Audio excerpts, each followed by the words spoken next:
journey of writing books now begins in 2010 now.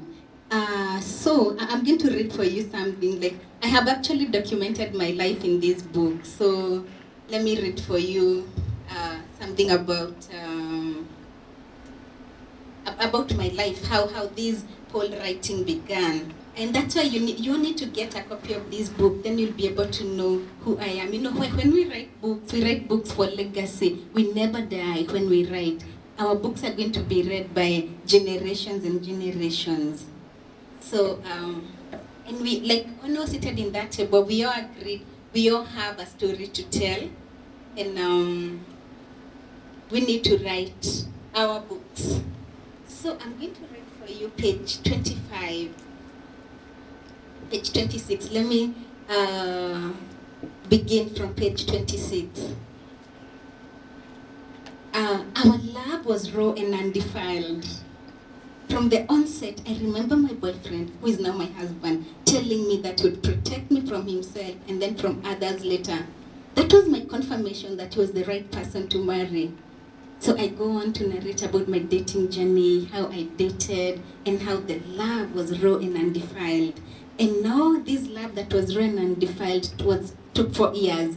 And in 2009, October 17th, we did tie the knot, we got married. And in the first year, and remember now that the love was raw and undefiled, so the first 1 year, I didn't want to get a baby. I wanted to get to know my husband, to travel, to go places. I mean, I had waited and waited very well. And so now we get married. And the first year, we are telling the doctor, we don't want babies because we want to travel, we want to go camping, we want to go to be in all these nice places. And now, 2010, end of 2010 now, we begin to try for a baby, and the baby doesn't come. 2011, the baby is not coming. 2012, the baby is not coming. 2013, I get pregnant, and I'm very excited now. And after 6 months, I lose the pregnancy. And now, during this time, I'm now journaling, I'm writing, you know, I'm just writing. But around this time now, people are asking me, what's happening, where is the baby? And I'm saying, I'm already doing my master's, so I have other things to attend to. So we're trying to balance life, like, you know.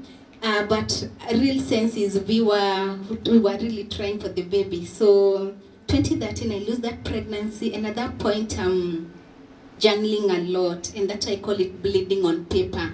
So I would write my thoughts, and I would write letters to God, and I would be telling God, why do you give babies to others? Why I really want a baby, like I feel like I'm so ready for this baby. So we lose that one in 2013. 2014, I get pregnant again, and after 12 weeks, we lose the pregnancy. And at this point now, I am very, very, very devastated, almost depressed. And I continue to write. And at that point, I remember just hearing, you know, there's a way God speaks to you. And I remember Him just giving me, you know, surrender. Even though the fig trees do not blossom, I'm still God. And at that point, I just surrendered and said, dear God, if I never get the baby, like, it is okay. And 2015, I get pregnant, and this time I'm happy and not happy. And because of having had the losses, I started writing a journal, 40 weeks pregnancy journal, where I would write every week what's happening to the body, and then I would actually know which week the eyelids are forming, which week the ears are forming, because I would pray throughout the week, throughout the day, throughout the week, like the entire time. So that was when I wrote my first book, 40 weeks pregnancy journal. I would write also a love letter to the unborn baby, and it would have verses that would support the pregnancy. And then so 2015, I get pregnant, and I'm happy, not happy, very anxious, but the pregnancy was very good. And we got a bouncing big baby. He was 3.92 kgs, and now he's 6 years. And then I forget that I was writing, because now I'm excited, I'm very, very happy. 2016, I'm just happy. I'm eating for 2, drinking for 3, and kilos are piling, and I'm just excited. 2017, I begin to feel I have something to share with the world. I begin to feel unsettled in my heart that I need to tell this story. I need to tell other women how to wait and wait well, how to be fruitful and victorious as they are waiting, because when you're waiting for a baby, you never know when the baby will come. So what will you be doing? And so I looked at my life. What was I doing when I was waiting? One of the things is I learned how to write. I traveled. I did the journal papers. I went back for my master's. Like life was moving on. I went to church and I became a leader in the women ministry. So I said, I'm going to tell other women, as they are waiting, they need to discover their purpose. They need to be active. Their life just needs to move on, because life does not, accommodate vacuum. You cannot say, what were you doing between like 2009 and 2015 when the baby came? Like, I need to give an account, because either you're in prison or you're in hospital. Like, you need to account for that time when you were waiting for that something. So I said, I'm going to write a book and just share with other women what it means to wait and how they can wait so well. Yeah, and that's how I was able to write this book, which has been such a blessing to so many women. And one of the biggest challenge I find is many women are scared. They're scared to tell their stories. I was also scared to tell my story. So it's having to walk with them, the journey, sometimes having to refer them to counselors because they need to first go through healing. And we have a healing coach here, Betty. Yeah, so they have to go through the healing process, because we say when we write books, we are writing books to impact, books that impact. I get some people who come to me and they tell me, I want to tell the whole world that I have really suffered, So I tell them, no, we cannot be telling the world how much we've suffered. We are telling the world lessons learned. So we have to go through the healing process so that we are able to write books that impact, books that add value, and also getting people who are authentic, people who want to be honest, people who want to be raw, people who want to really tell their true stories, because many people will fear to talk about the journey.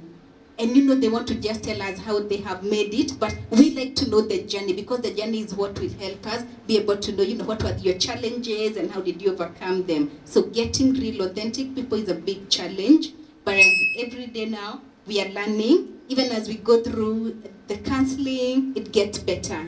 I remember sharing with somebody, a very close friend of mine, and then I was telling her, I feel so sad that I lost this pregnancy. And then she told me, so I'm telling her, I'm mourning somebody I have never even seen. And then she tells me, you're even lucky, because maybe you'd have gotten a baby who is not okay. You should be happy. So when you get to hear the feedback, people tell you, you don't want to tell people what you've gone through. You get scared.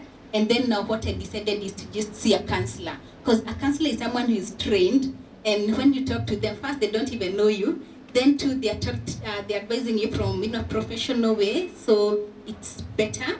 And number three is, I remember when now pregnant for the third time, I even told my husband, you're not going to tell anybody. And I would tell him, if I get to know somebody knows, then it's going to be, you're the one who told them. And I would even make a prayer and say, dear God, when I'm in East, let anybody who is not meant to see me be in West. Like, I was so scared of meeting people and people seeing me, and then, because you're thinking, are you going to make it or not make it? And I would even go to shop at night so that I don't get to meet people. You almost get trauma, by the way, when you go through the loss. And I remember the entire pregnancy, we didn't get to tell people. We didn't get to tell family, both my family and his family, we didn't tell them. And the day I got the baby, I remember my husband calling my mother the following day and telling her, we have gotten a baby. And then my mother said, is it your baby or you have bought? Because nobody actually knew I was pregnant. And it was really good for us not having told people, because at that point you don't want people have a lot of advice first for you. And they're also scared for you. So even for you, it's emotionally draining. Yeah, so you want to keep it low until you have gotten the baby, then you can share with the world. And that's what I advise people who are pregnant. Don't broadcast it everywhere. Just maybe have an inner circle that just keeps praying for you. And as much as possible, keep it low.